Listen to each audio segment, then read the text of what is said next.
है ना, कि ये फिल्म पहले भारत में रिलीज क्यों नहीं हुई थी। इसका एक बैकग्राउंड है। बिल्कुल।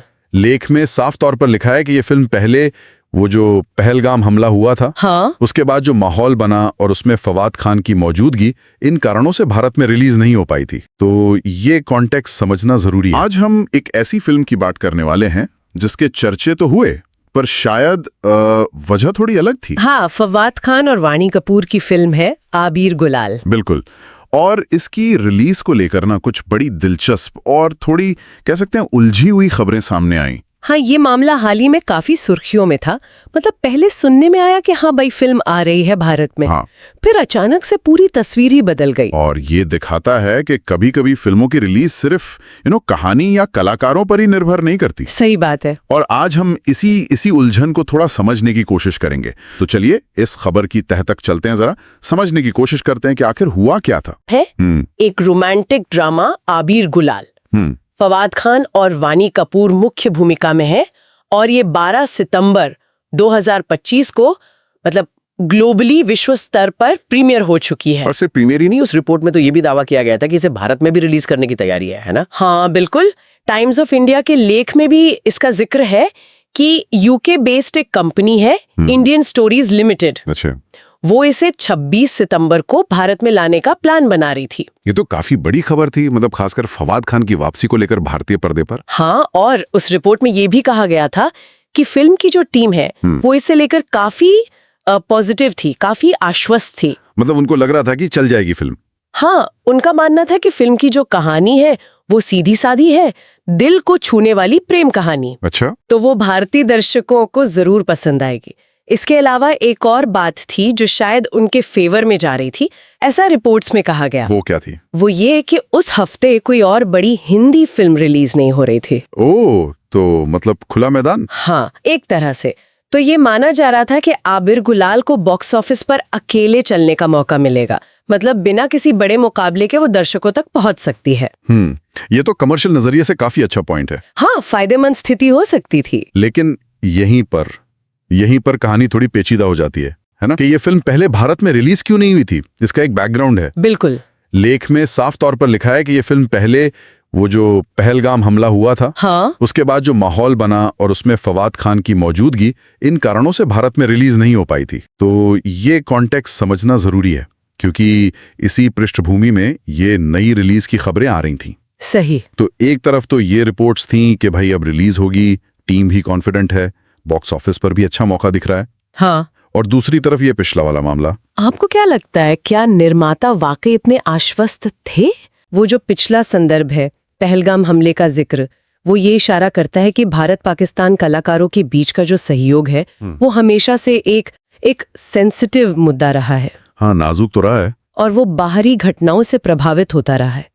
तो ये सिर्फ एक फिल्म की रिलीज का मामला नहीं था, बल्कि उससे जुड़े हुए बड़े सवाल भी थे। ठीक है, तो ये हो गई शुरुआती रिपोर्ट्स और उनका एक संभावित विश्लेषण। कई मीडिया संस्थानों द्वारा ये दावा किया जा रहा है कि फवाद खान और वाणी कपूर अभिनीत फिल्म आबीर गुलाल 26 सितंबर 2025 को भारतीय सिनेमाघरों में रिलीज होगी।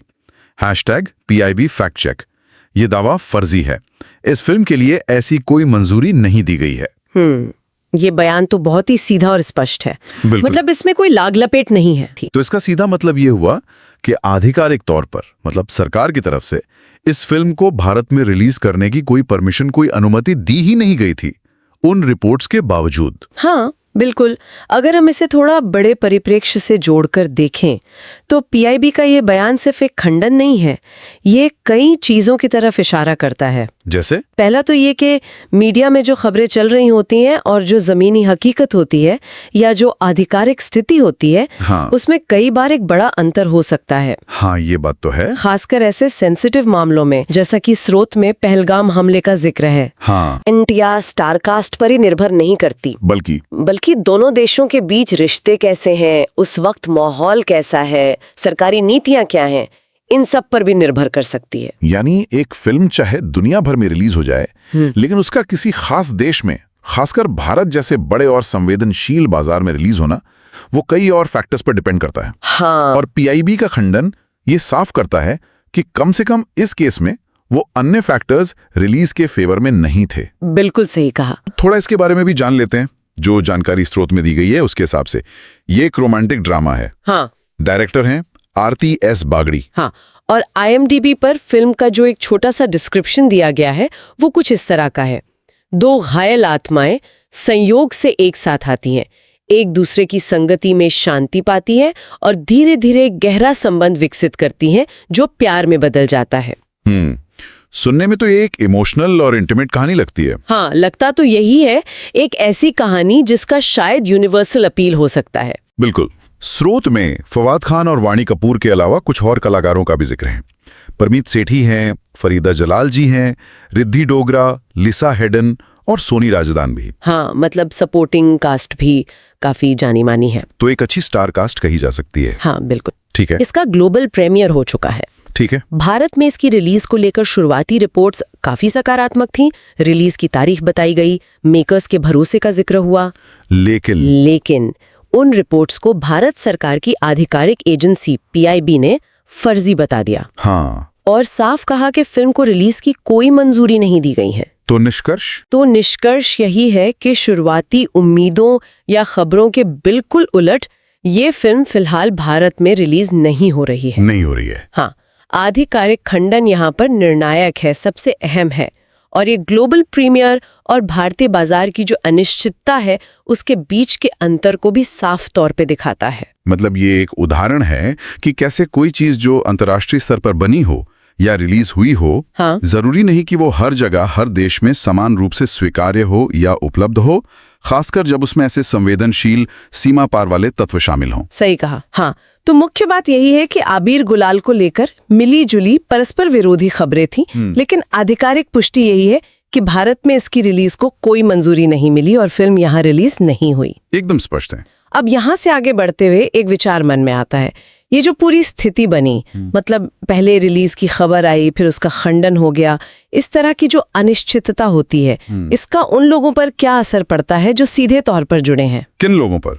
मेरा मतलब है फिल्म बनाने वाले, कलाकार और सबसे बढ़कर वो दर्शक जो शायद फवाद खान को फिर से भारतीय पर्दे पर देखने का इंतजार कर रहे थे या बस एक अच्छी रोमांटिक फिल्म देखना चाहते थे। हाँ, दर्शक तो हैं ही। जब ऐसी उम्मीद बंधती है और फिर टूट जाती है, तो ये चीज प्रत्याशा को, उस जुड़ाव को कैसे प्रभावित करती है? ये वाकई एक सोचने वाला पहलू है।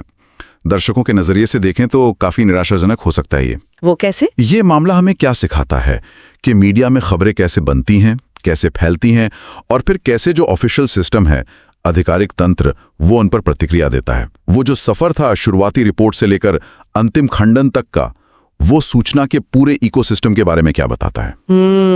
हमें स्रोत से ये तो पता चला कि पहले रिलीज ना होने का कारण पहलगाम हमला और फवाद खान की कास्टिंग बताया गया था। हाँ, और अब PIB ने कहा कि मंजूरी नहीं दी गई है। मौजूदा मंजूरी क्यों नहीं मिली, इसके डिटेल्ड कारण स्रोतों में नहीं है और उन पर अटकलें लगाना भी ठीक नहीं होगा। सही बात है। लेकिन ये जो जानकारी का उतार चढ़ाव है, ये अपने आप में काफी दिलचस्प है और दिखाता है कि सच्चाई तक पहुंचना कभी-कभी कितना जटिल हो सकता है।